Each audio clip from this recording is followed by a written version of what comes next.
Welcome to my YouTube channel Book Dreamer पर।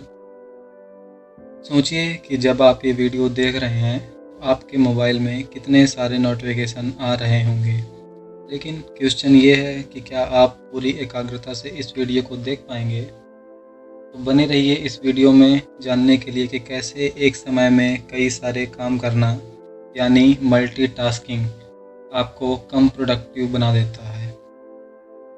Lesson 1, multitasking can kills your productivity.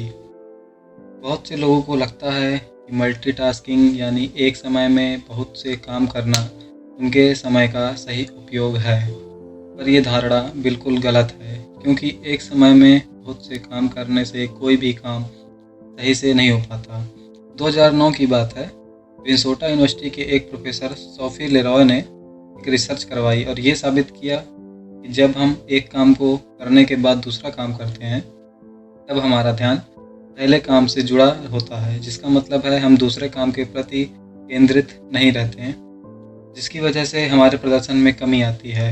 इसलिए सबसे ज़रूरी बात यह है कि हमें समझना चाहिए कि किसी भी काम के बेहतर परिणाम के लिए मल्टीटास्किंग अच्छी नहीं होती।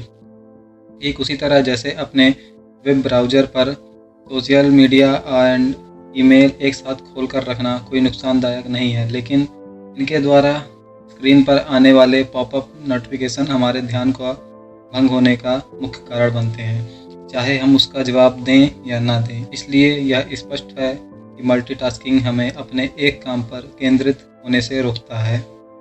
Lesson 2, deep work can be achieved only when you are serious about it. Deep work को हासिल करने का कोई वर्ल्ड वाइड तरीका तो नहीं है, पर यहाँ कुछ है जो आपके लिए मददगार साबित हो सकता है। जैसे आपका ध्यान विचलित करने वाले सभी स्रोतों को खत्म करना होगा। दूसरा तरीका जिसमें आप यह स्पष्ट कर लेते हैं कि दूसरे सभी कामों को छोड़कर मैं सिर्फ एक काम पर अपना ध्यान केंद्रित करूंगा। तीसरा तरीका एक आइडिया की तरह है जिसमें हम डीप वर्क करने के लिए एक निर्धारित समय को चुन सकते हैं।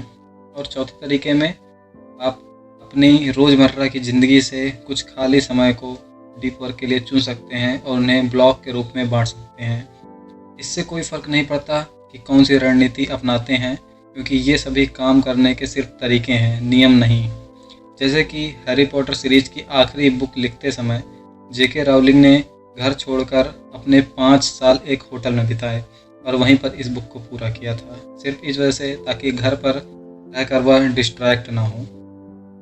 Lesson 3, keep your mind focused and use technology thoughtfully.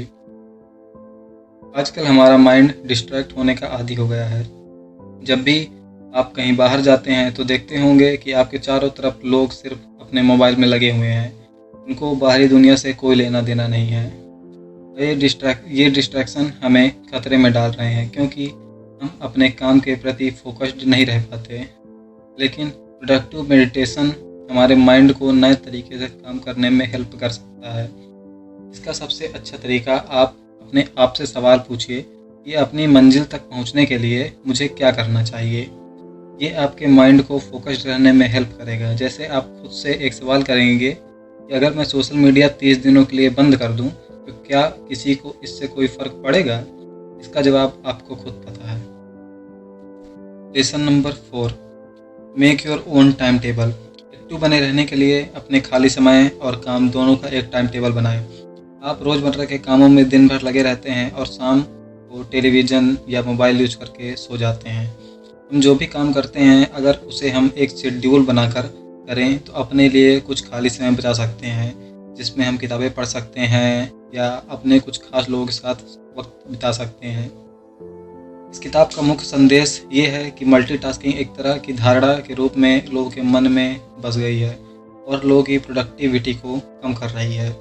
Distraction आपके चारों तरफ है, पर इम्पॉर्टेंट बात यह है कि हम अपने माइंड को फोकस्ड रखें, तभी आप समय को वापस पा सकते हैं और अपने माइंड को किसी एक काम पर लगा सकते हैं।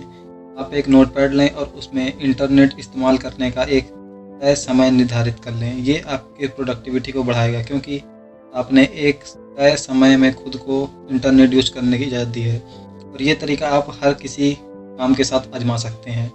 आप खुद हैरान रह जाएंगे कि जब आप ब्राउजिंग करेंगे तब आपका ध्यान सिर्फ उसी पर होगा और आप पहले की तरह अनफोकस्ड फील नहीं करेंगे। और अगर आप समझ जाएंगे कि आप अपने दिन का कितना सही इस्तेमाल कर रहे हैं और अगर ये आप नहीं कर पा रहे हैं तो इसके लिए आपको क्या करना चाहिए।